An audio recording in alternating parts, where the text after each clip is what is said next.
There exists a great divide among those in the spiritual community regarding what functions or actions Lightworkers or Starseeds are supposed to do or not do in the struggle against the service to self forces on this planet. One side claims we are supposed to ignore anything negative and simply focus on love and light and ideal timelines in order to anchor that energy, frequency, and reality. According to this worldview, to place our attention on the dark only feeds it and empowers it. However, the other perspective counters that we are here to expose and shine light on the dark forces, wake up as many individuals to the truth, and speed up the collective awakening process. All of this combined will help defeat the service to self agenda.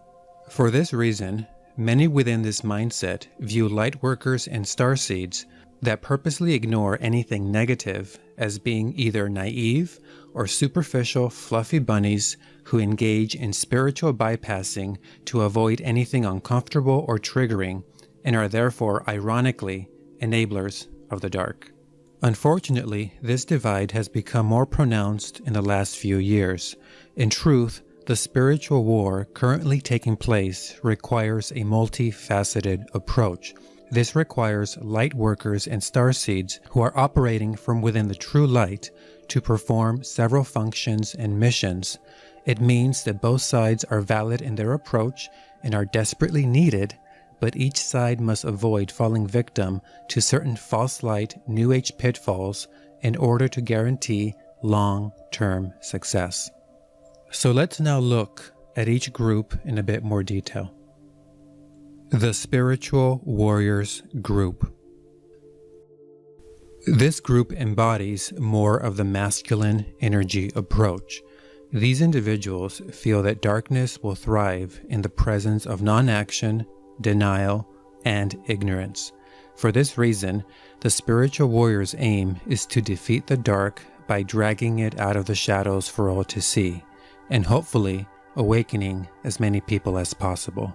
Currently, the role of the spiritual warrior is more crucial than ever before, as their direct action and perseverance in revealing sinister secrets, hypocrisies, contradictions, and planned agendas are helping to shift, mold, and energize beneficial fifth-dimensional timelines, especially as more people wake up to the planned Earth prison timeline that is aggressively being pushed. This allows us the opportunity to face and integrate those darker energies and alchemize them into positive change and personal spiritual empowerment. However, there are many who believe that spiritual warriors are making the dark forces stronger by giving it attention. Unfortunately, this claim is heavily used by many who have been influenced, oftentimes unknowingly, by false light teachings that discourage any meaningful and effective exposure of the dark, which allows it to thrive and grow. With that being said, spiritual warriors who have not done their inner personal work may become too emotionally attached to the fight against the dark. This can lead to them becoming susceptible to being manipulated and energetically drained by the very force he or she is fighting against. This, of course, can, to a degree, feed and empower the dark. For this reason, being emotionally neutral while actively engaging in the spiritual battle is crucial. Yes, one must be aware of the actions, motives, and plans of the dark side, but a spiritual warrior must always be mentally and emotionally disciplined, centered, and focused on the overall positive outcome that he or she wishes to achieve. This empowers that outcome and energizes that reality. For example, instead of putting energy and emotion on the idea that you are fighting to stop the Earth prison timeline, you should instead see yourself as taking actions to bring about the highest possible fifth-dimensional reality. With this in mind, if you find yourself getting too emotionally attached or drained by what you are doing, then take a second to pull back and remind yourself of the bigger picture. Try to neutralize or ground your emotions, but do not suppress them. Examine why you are being triggered and do the work necessary to release or heal that trigger. Also, learn to forgive yourself and those aligned with the dark. This does not mean that you agree or condone their actions, but seeing them as beings who are playing their role, just as you are, helps you detach so that you become a true observer. Spiritual warriors must be careful not to neglect their own inner spiritual work. After all, the higher your vibration becomes, the stronger your light will shine. The Love and Light Group. This group encompasses more of the feminine energy approach. Those who are drawn to this approach like to focus on the positive. They energize and feed the highest possible frequencies and anchor multidimensional light codes that support higher spiritual consciousness on the individual and planetary level. Their primary aim is to help manifest and create the New Earth or Freedom Codes timeline, which I discussed in a previous video. Please see the link in the description. Many of these Lightworkers and Starseeds feel they are more effective in their mission if they can keep clear from any negativity, especially if they are unable to block, integrate, or transmute dense energies quickly enough to avoid a drastic disturbance in their energetic field.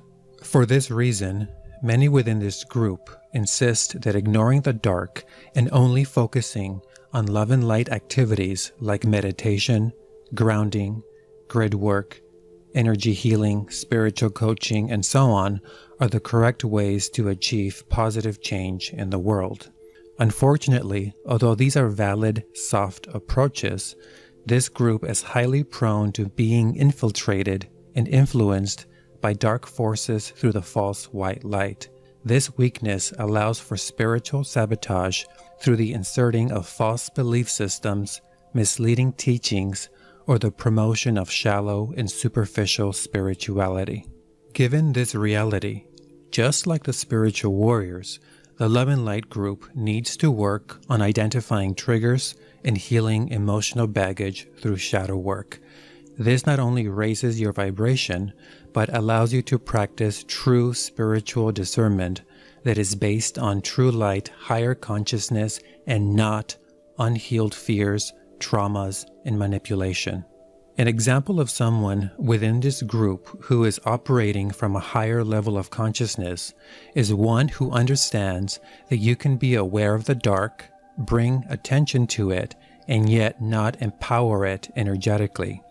You do this by understanding that you are not a victim, emotionally getting drawn into the drama, chaos, or fear around you. Rather, you are an observer who can acknowledge your current perceived reality, yet continue shining your light and bringing about positive change, healing, and personal and planetary 5D ascension. Before concluding, I do want to emphasize that although many Lightworkers and Starseeds will tend to gravitate to one side or the other, there are many who embody both simultaneously. We must also understand that the service to self agenda and the false light have intentionally pushed a divide and conquer approach onto the spiritual community by essentially pitting the masculine and feminine approaches against each other. They have weakened the overall movement. So instead, by respecting and supporting both approaches, we create a yin and yang harmony that not only amplifies our collective strength, but also empowers our common goal for personal and planetary freedom on all levels. Ultimately, we will win the spiritual war. In fact, this war has already been won, and it was won by the true light. Thank you for watching. Please like, comment, and share. Don't forget to subscribe and click on the bell to get notified of future videos.